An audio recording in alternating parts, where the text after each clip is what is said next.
Hello everyone, welcome to Tech Sharmit. In this session, we will discuss another scenario for cursors.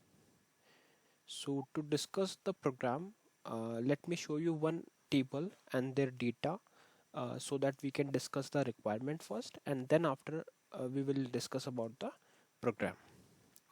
So here I am running one query on my SQL. So select star from Sharmit1, which is my library name, slash table emppf1. Okay, so this is my table emppf1, and then I'm hitting enter. So this is the actual data of my table.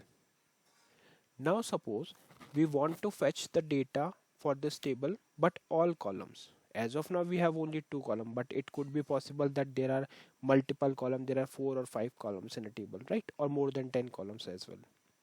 So in that case we want to fetch all data for all the columns. So far whatever the things we have discussed regarding cursor, there we were used to fetch only the one column or one or two column, not the all column, right? But this in this scenario we will discuss how we can fetch all the data in one go inside sqlrpgle program. So let me walk you through the code now. So here what we are doing, first of all we are declaring one constant which we will be using for verifying the query post the query execution to check whether the query is executed properly or not. Okay, after that we are declaring one data structure here. Now question, why data structure? As I told you that we are going to fetch multiple columns from the table, so it means for printing every value or to store the every value of these columns we need some variables. So it is bit tedious if we are declaring each and every variable again and again. Let's say in this table we have 20 columns, so in that case what we are supposed to do, we are supposed to declare 20 variables to store the output, but it is bit tedious, right? So better approach is to use the external data structure. So what it will do, you just need to write dclds, then your data structure name. So in my case I keep my data structure name as table1ds. Then I'm using ext name and referring this table emppf1. So what it will do, it will copy the architecture of this table and store it into the ds. So now every field of the file, or you can say every column of the file, is considered as a data structure fields. So it means there is no need to declare separate variables now. We can directly use the field name as, because now the field name is considered as a data structure field, we are referring it, right? ext name. So this is the external data structure, and then we are doing nds. Inside ds also we are not declaring any subfields, right? Why? Because we are referring it from the external file.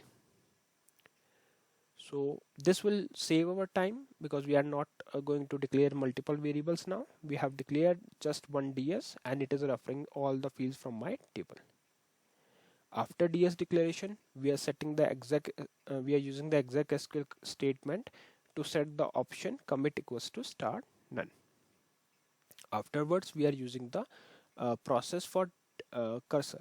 So first process is to declare the cursor.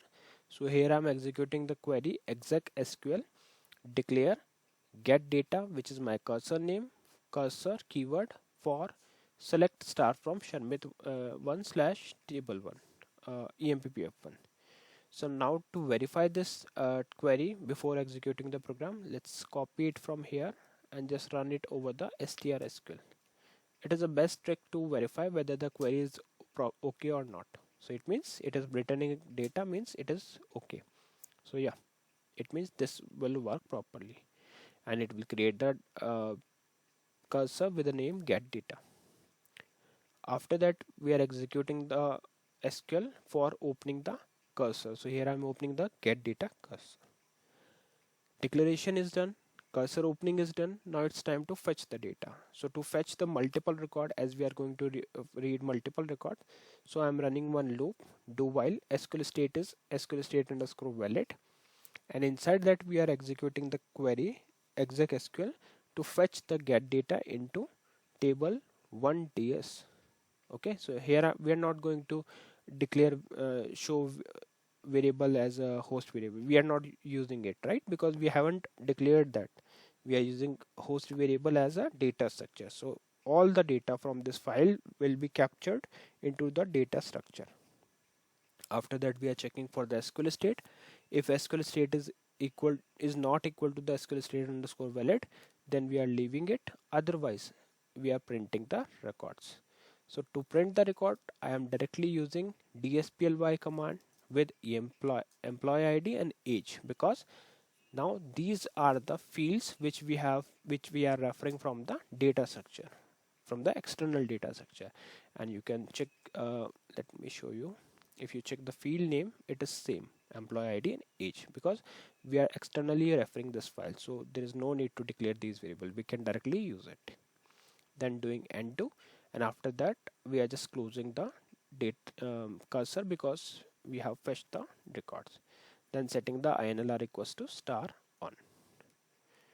One more thing which is very important, like whenever you are declaring, you are referring the external data, you are using external data structure and referring the file, make sure that you pass your file name in capital letters only, because if you make it small letters, then it will give error. Okay, so every time you need to pass it in capital letters. So let's quickly compile this program and call it. So you can see it is printing 50, then 12, 20, 1050, 1545 and 90. And if you check the data, 50, 21, 90, so it is printing 50, then 12, 20, 1050. Okay, although this is not a valid data for age, yeah, I just stored it for a just for the test purpose. So you can see, like, we are just fetching the data. Okay, and the thing which I told you, that if you make it a small emppf, then it will give error, it is not executing, right? So that's why I told you that it is very important to keep the file name in capital letters only, otherwise it will give error. So let's quickly compile it again, and you can see this time it is compiled and giving the same output. So yeah, these are the points which we need to take care for creating the program where we are using the cursor in order to fetch multiple record, and instead of using the variables, we are using the data structure as a host variable, because this would take less time and there is no need to declare your fields separately, because we are referring the file with the external data structure. And this is very important topic, because in most of the projects we are going to read the data from the file, and in that case you can easily utilize this trick to fetch the record from the table. So yeah, that's all for this session. I hope it is clear to all of you. In the next session we will discuss few more things. So thank you for watching Tech Sharmit.